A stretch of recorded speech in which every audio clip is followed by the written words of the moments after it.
رمضان کا کبھی سوچا رمضان کا مطلب کیا ہے؟ رمضان کو رمضان کیوں کہتے ہیں؟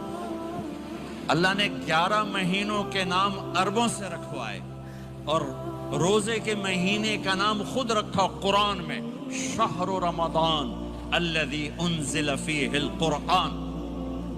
محرم، صفر، ربیع الاول، ربیع الثانی، جمادی الاولی، جمادی الثانی، رجب، شعبان، شوال، ذوالقعدہ، ذوالحج، یہ عربوں نے نام رکھا، اور رمضان پہلے سے رکھا جا چکا تھا، عربوں سے رکھوایا۔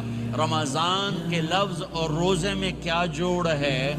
رمضان کہتے ہیں جل جانا، جل جانا، جل جانا۔